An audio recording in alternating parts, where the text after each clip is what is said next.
Hi there, welcome to this short presentation on behalf of Art&Soul Tribe and our current concept for our Connectpoint project.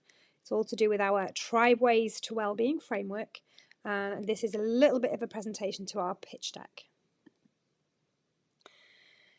So we recognise that many people in our community feel overlooked, unheard and misunderstood. With statutory services at breaking point and third sector organisations taking the brunt of growing unmet need, we aim to plug the gaps, join the dots and rebuild a strong, resilient and empowered community. We've been working over the past few years on our theory of change, and we have been trying, testing, piloting and getting feedback on our methodology, which has been really, really successful. And what we do is we pause, we engage, we pivot, we root and then we thrive. And this is all based around a trauma-informed, person-centred and community-led model that facilitates transformational change, and we follow the NICE guidelines. And everything is trauma and ACE informed. It helps people to break cycles and create bespoke pathways for individuals, groups and communities to move from surviving to thriving. Now, as part of our wider consultation, we do have a very, very in-depth pitch deck with lots and lots of evidence, lots of research, very long-winded, which is why this is the short version. But we have found that there are 4 significant problems within our community, and these are replicated throughout the nation. People are feeling unheard and overlooked.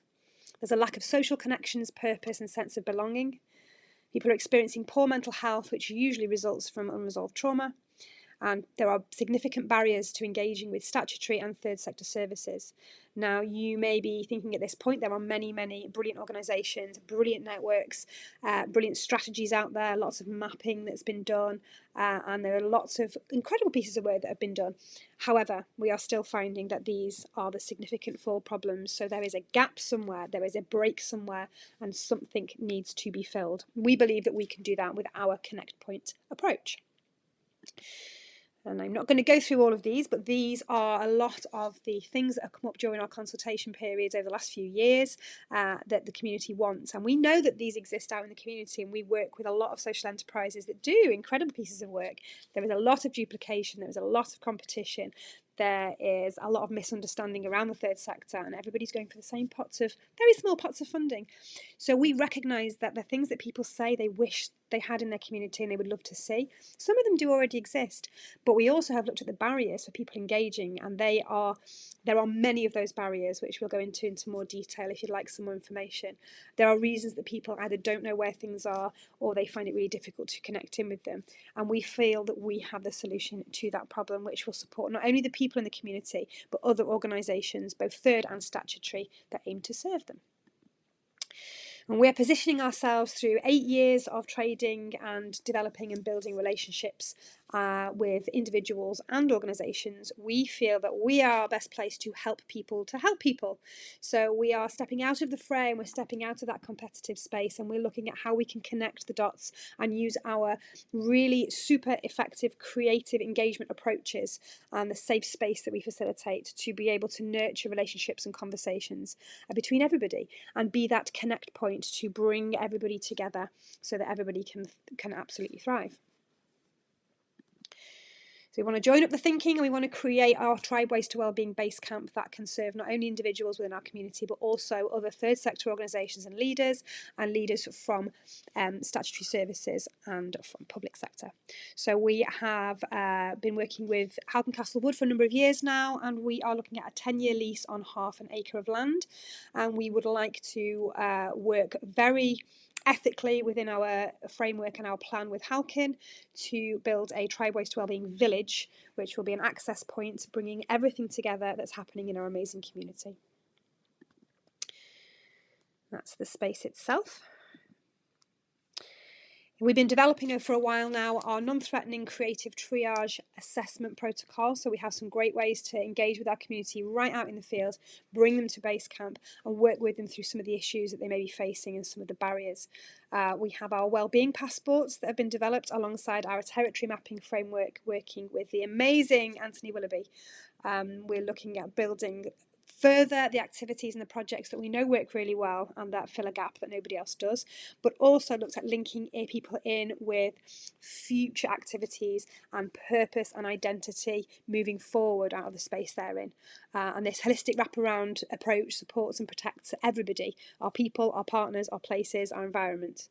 So individuals and groups are able to then move between community settings and our wellbeing base camp, and they can experience holistic, creative and nature-based interventions while they're supporting to build and maintain the land. We'll be working together with other local social enterprises, with the local CBCs, and collaborate to solve some transport and engagement issues while we work through the trauma de-escalation and funding challenges and burnout that we are so good at doing. These are all presenting as common barriers, and they are all form part of our skill set that we've tried and tested and managed to provide really, really good solutions for. The components will be the base camp, connect point assessment, triage and signposting space, nature-based interventions, pathways to learning, creative storytelling, cross-demographic integration, the sharing of best practice, and in turn influencing change. You'll be able to see some of the highlights of our project are all around reducing duplication and competition and increasing resilience and positive mental health outcomes. We're looking at reducing strain on statutory services. We're working across all age groups with various projects. We're going to work with the natural environment, building toolkits. We're going to be designing a framework around effective partnership working and widening out our networks. And we are going to be linking in with all the current legislation. We're also going to be using the impact monitoring and reporting tool and basing our stats on the ONS4 and the Wellbeing scale. One of our main components is the unique approach of the Universal Wisdom Framework through Anthony Willoughby and his lifelong work all across the world. We are looking at clarity, purpose and identity, and helping people to problem solve from a very, very creative, very, very safe and engaging way. We do that using the medicine wheel approach, which has been used for centuries in all different parts of the world, but has been brought right up to modern day by using some of the skills that we have within our network to deliver this amazing mapping tool.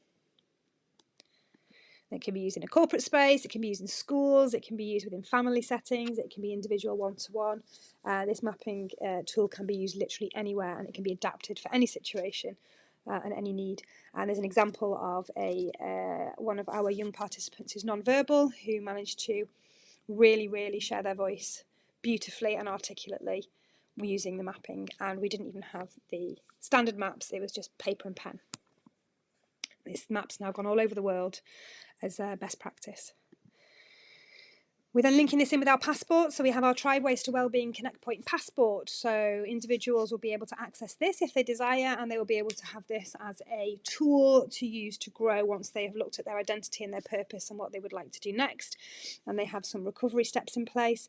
We are looking at connecting them with other people, other spaces, other places, other organisations, building on skills, building on tools. And there's lots of exciting things within that Wellbeing passport, which has a real immediate and long-term effect on mental health, not least because of the dopamine hits that you get when you actually achieve something and get a stamp in that passport. Just to finish off, a snapshot of our evidence so far. For a very, very small and underfunded third sector organisation, we've had some massive, huge, big impact on the people that we serve. We've generated over £1 million in social value, and we have delivered lots and lots of hours worth of skills building and support. Some of the partners that we're looking at working with on our Connect Point concept are here. We have been able to build we've been able to build a list of our key strategic partners that we're looking to work with that will help us to really drive forward this concept. And then we have a list of delivery partners that we're going to be bringing in to do this incredible piece of work over the next 3 years. And I am really, really grateful for your time listening to me give this presentation. There is, as you can imagine, a lot more behind the scenes and a lot more information that I could give, but I'm hoping that that gives you a little bit of a snapshot into what we're looking to do at this point and why we would like to do it. Okay, that's all for now. I hope to see you very soon. Any questions, please give me a shout.